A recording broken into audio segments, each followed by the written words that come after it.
Hello friends, स्वागत है आप सबका आपके अपने यूट्यूब चैनल इज़मा इन्वेस्टमेंट में। फ्यूचर ग्रुप के शेयर्स में एक के बाद एक नेगेटिव न्यूज़ आ रही हैं जो इस ग्रुप के शेयर्स के लिए बहुत बुरी हैं और यहाँ पर इक्विटी शेयर होल्डर्स का सब्र का बांध ऑलमोस्ट टूट गया है और फ्यूचर भी बहुत अनसर्टेन है।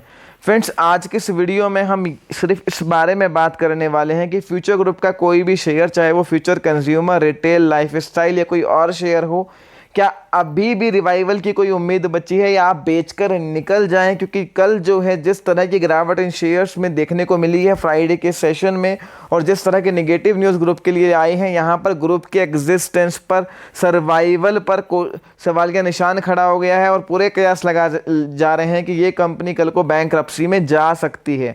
फ्यूचर ग्रुप के शेयर्स जो हैं पिछले कुछ सालों में बिगेस्ट वेल्थ डिस्ट्रॉयर रहे हैं एडीएजी ग्रुप के बाद में।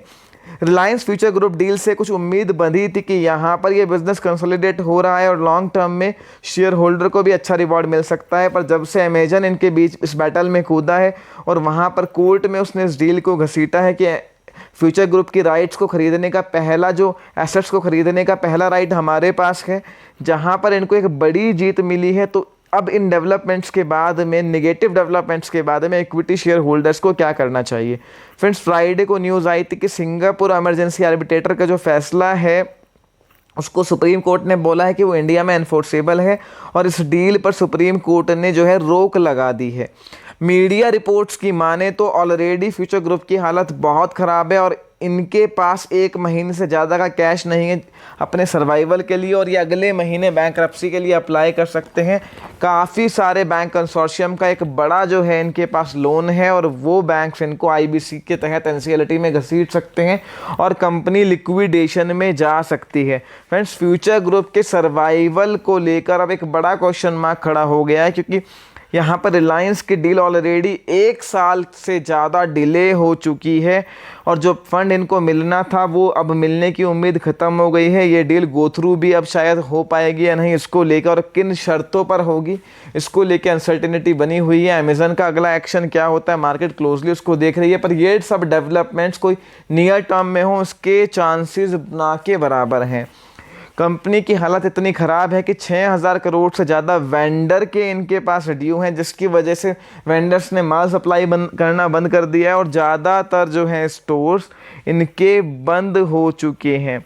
यहाँ पर इस कंपनी के पास ना कोई इस तरह की एसेट्स है आज की डेट में कि जिसको बेच के ये जो है अपना जो है कुछ टाइम के लिए स्टोर चला सकें, कुछ टाइम के लिए सर्वाइव कर सकें, और कंपनी बैंकरप्सी में जाने के पूरे कयास लगाए जा रहे हैं। फ्रेंड्स, 19,000 करोड़ के आसपास इनका लोन है, जिसमें काफ़ी सारे बैंक्स हैं, SBI, union bank, bank of India, Baroda, PSU sector के बहुत बैंक हैं, एक्सिस बैंक, आईडीबीआई। मैंने वोडाफोन आइडिया की जो लास्ट वीडियो डाली थी वहाँ भी आपको बोला था कि आपने जब कोई कंपनी एनसीएलटी में जा रही है और उसके एग्जिस्टेंस पे क्वेश्चन मार्क खड़ा हो गया है, तो यहाँ पर आप उन बैंक्स को भी देखें जिनका इनमें बड़ा एक्सपोजर है, वहाँ भी एक बड़ा हिट देखने को मिल सकता है। हालांकि फ्यूचर ग्रुप के केस में ऑलरेडी हेयर कट जब लास्ट ईयर की डील हुई थी रिलायंस के साथ, बड़ा हेयर कट बैंक्स ने लिया था और ज़्यादातर बैंक पूरी प्रोविजनिंग कर चुके हैं, तो बैंक्स के शेयर पर तो एक बड़ा जो है इसका जो है इस खबर का इम्पैक्ट मुझे नहीं लगता कोई ज़्यादा आएगा। पर यहाँ पर इस ग्रुप की कंपनी अगर एनसीएलटी में जाती है तो इक्विटी शेयर होल्डर्स का क्या होगा, इसके बारे में हम डिटेल में डिस्कस कर रहे हैं। तो फ्रेंड्स, अब कैश तो कंपनी के पास है नहीं और तुरंत में ये डील हो जाए इसके चांसेस भी ना के बराबर हैं। तो बात आती है कि अगला कदम क्या है। फ्रेंड्स, इस बात को समझिए कि इनकी एसेट्स अच्छी हैं, बड़ी ब्रांड्स हैं। अगर इंटेंजिबल एसेट्स की बात करें, यानी कि ब्रांड वैल्यू की बात करें, तो वो कंपनी की बहुत बड़ी है, जिसको लेकर ही अमेजन रिलायंस के बीच में बैटल चल रहा है।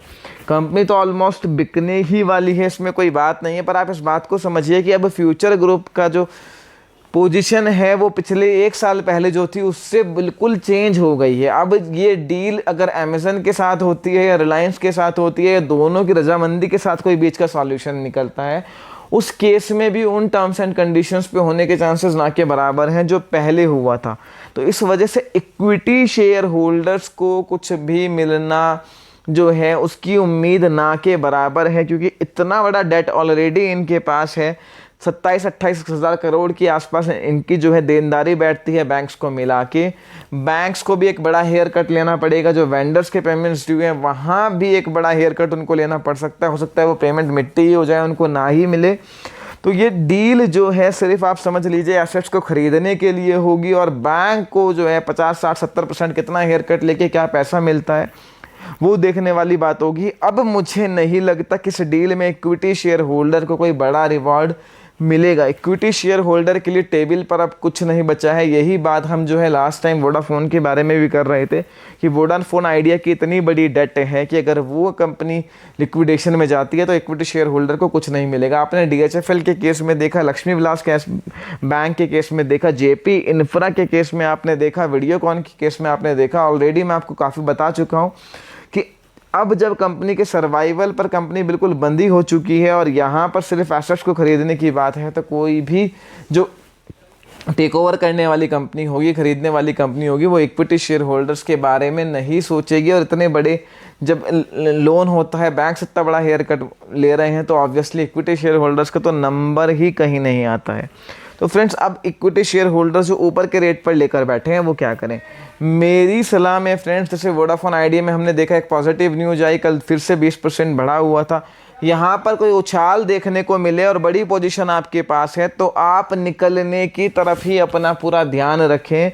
सिर्फ उसी कैपिटल के साथ बने रहें जो बहुत रिस्की इन्वेस्टर हैं कि हाँ, अगर हमारी कैपिटल जीरो भी हो गई तो हमें फ़र्क नहीं पड़ता, हमारे पोर्टफोलियो का ये बहुत छोटा सा हिस्सा है, जो जीरो भी हो जाए हमें फ़र्क नहीं पड़ता। बड़े एक्सपोजर के साथ यहाँ बने रहने में आपको बहुत बड़ा रिस्क है और आपकी कैपिटल जीरो होने के चांसेस भी करंट सिनेरियो को देखते हुए बहुत ज़्यादा है। तो फ्रेंड्स, अगर बड़ी कैपिटल आपने लगाई हुई है तो आप जो है उछाल पे निकलने की तरफ ही अपना ध्यान रखिए, और अगर रिस्की इन्वेस्टर हैं तो सिर्फ उतने ही कैपिटल के साथ बने रह सकते हैं और डेवलपमेंट्स को देख सकते हैं आगे क्या होता है। जो आपकी जीरो भी हो जाए तो आपको कोई फ़र्क ना पड़े। फर्दर आपकी कोई भी क्वेरी इस वीडियो को लेकर हो, feel free to ask me in the comment section. Video पसंद आई है लाइक कीजिए, दोस्तों के साथ शेयर कीजिए। ईज माई इन्वेस्टमेंट को सब्सक्राइब करें।